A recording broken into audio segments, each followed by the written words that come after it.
How's it going, everybody? My name's ALTRYN, and in today's video, we're going to take a look at the Acer Nitro ED340CU S3 3440 by 1440 180 Hz gaming monitor. Let's get into it.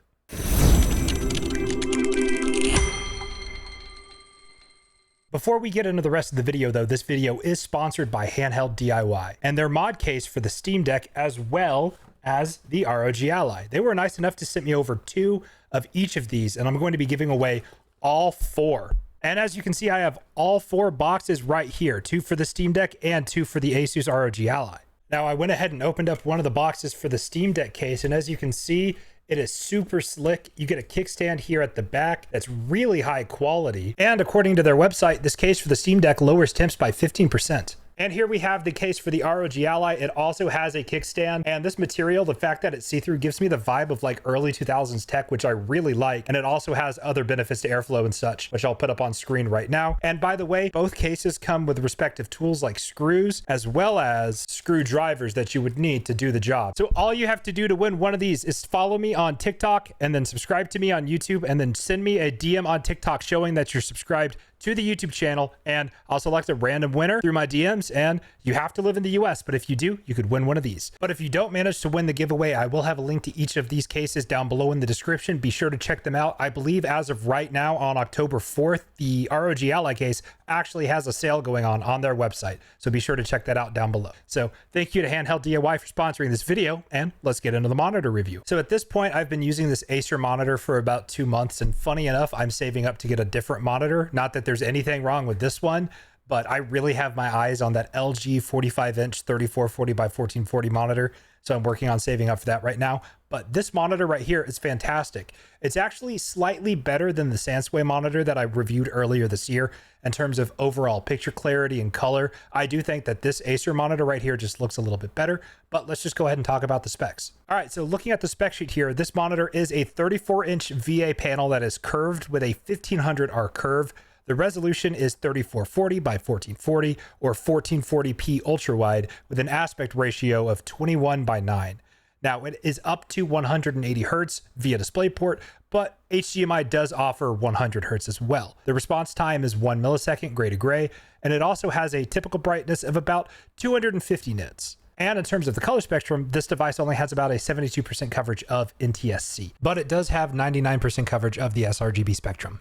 Now, talking about some more physical things on the device, as I said before, has a 1500R curve. It does not come with a stand that has height, swivel, or pivot adjustment. This stand only offers tilt from about -5 to about 20 degrees, which is a little annoying. However, this device does have VESA mounting support with a 100 by 100 VESA mount at the back of it, and I have it on a monitor arm myself. In terms of connectivity, the monitor has 1 singular DisplayPort 1.4 and 2 HDMI 2.0 and 1 headphone jack. And if you're curious about the dimensions of the device, I'll put them up on screen right now. But now that we've got all the technical stuff out of the way, I want to just go ahead and talk about my personal experiences with this monitor, my highlights, the things that I don't like, and then obviously my closing thoughts. So in terms of my experience with the monitor, I believe that this is, in fact, well, it is the highest refresh rate on a display I have ever used. 180 Hz is crazy, and I know to some of you it doesn't sound that insane. A lot of people game at 240 Hz. I personally don't. My highest refresh monitor before this was 165.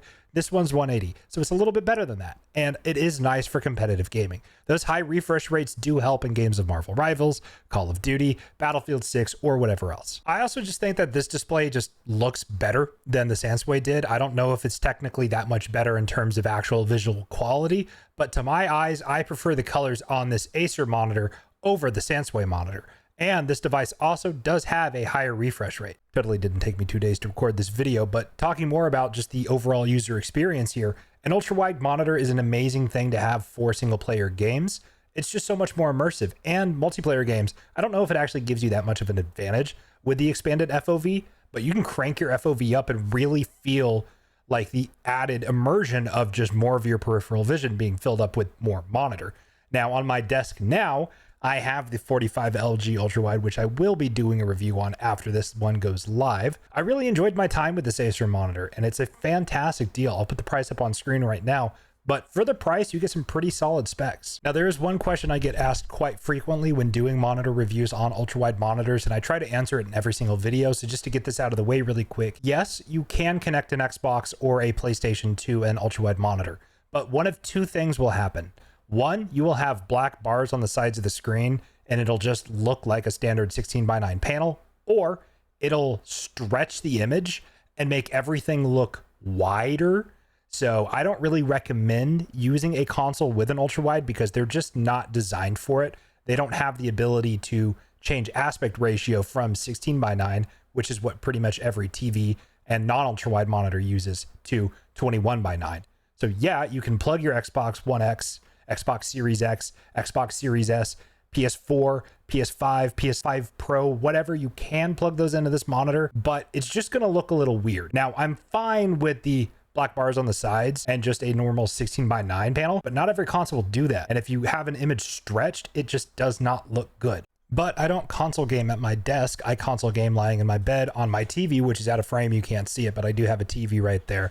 But I PC game primarily, and I have a pretty beefy computer. I'll put my specs up on screen right now if you're interested. 3440 by 1440 is a little harder to run than standard 2560 by 1440, just because there's more pixels, there's more monitor, but it is easier to run than 4K. But I will say, if you don't game often, or if you game and you work from home, or if you just do a lot of productivity, maybe you do work in Blender, maybe you edit videos, maybe you Photoshop, an ultrawide monitor gives a lot more screen real estate. And if you like a clean single monitor setup on a desk, or you just want more room for your timelines while editing videos or editing models in Blender or whatever else, for productivity, ultrawide monitors are awesome because it's kind of the same experience as two smaller 16:9 panels smushed together. So you can use the Windows feature where you kind of just drag tabs to the sides of the screen and then let go of your mouse, and half your screen is your script for the video you're working on, and the other half of the screen is the editor, or half of your screen is your Blender model, and then the other half of the screen is a YouTube tutorial on how to create the kind of asset you're looking to make, right? So there's a bunch of productivity use cases for an ultrawide monitor that are kind of bar none for a single monitor setup, just because you have so much more screen to work with. Now, obviously, the new monitor that I picked up, the 45-inch LG monitor, has a lot of screen. And in the time of me working on this video, that's been crazy. But I'm going to touch on that more in my next monitor review. But even this thing right here, this is a 34-inch, 3440 by 1440 monitor, this Acer monitor right here. And it's fantastic for productivity. Gaming is extra immersive, and I think it's a solid deal. And it is a step above that Sansui monitor, and the price does reflect that. It is a little bit more expensive, but it's a solid monitor for the price regardless. So if you're looking to get into ultrawide gaming and you're not really sure if it's for you, I recommend the Sansui over the Acer, just because while it is performatively a little worse, it's not that much of a difference. So if you're on a tighter budget, get the Sansui. If you're not sure, get the Sansui. But if you want to splurge a little bit more, you can get the Acer monitor for a higher refresh rate, not by much, but it does have a higher refresh rate. And you can also get the benefit of just better looking colors, and in my opinion, a better looking display, but really not for the price. So if you already have an ultrawide monitor, I wouldn't really recommend upgrading to this one unless you want to go from 1080p ultrawide to 1440p ultrawide. But if you're just on the fence, get the Sansui. If you want to splurge a little bit more, get the Acer. Or if you really want to splurge, you can check out my reviews on other LG ultrawides down below. I've had 2, now 3 LG ultrawides, and those are more expensive, but they are just all around better displays. So this is a solid monitor for the price, this Acer monitor right here, and I really enjoyed my time with it. Although it was relatively brief, I just got insanely lucky with the deal on this LG 45-inch. I do think that this Acer monitor is a solid pickup for somebody who wants more screen real estate for productivity, more screen real estate for games, or if you're just interested in getting into ultrawides and you want to splurge a little bit more than you would on that Sansui. So I recommend this monitor. It's a solid deal for the price. And if you're on the fence about it and you're just not sure, as I said, check out my review of the Sansui ultrawide monitor. It is a little bit cheaper than this, and that might be the route to go for you if you're just not sure. But I love ultrawide. I've been gaming on ultrawide for a while, and I have a video on my channel. I'll put it up on screen right now from years ago, reviewing my first ever ultrawide. It was an MSI ultrawide, and from that point on, every display I've used has been an ultrawide monitor. I just think it's so much more immersive for gaming, and the extra screen real estate for productivity is just, honestly, as I said earlier, bar none. So this monitor right here is a pretty solid deal. While it's not the best deal ever, it's a solid deal. And if you're on the fence, as I said, go for the Sansway. But that is my review of this Acer monitor right here. Let me know what you think down below. Are you going to pick one up? Do you already have another ultra-wide? And stay tuned for that LG UltraWide, because it's going to be something special in the way of, like, it's just a really cool monitor. I don't really have crazy editing skills, and I like to do these talking heads for reviews just because it feels more personal, because I'm just literally telling you my experience with the device rather than just trying to sell you the device, right? These videos aren't sponsored, but I really enjoyed my time with this monitor. I think it's a pretty solid pickup. So as I said, let me know down below if you're going to get one. My name is ALTRYN. I'll catch you guys in the next video, whatever I make. And the next video essay is in the works. It's just going to take some time. So stay tuned for that. Peace.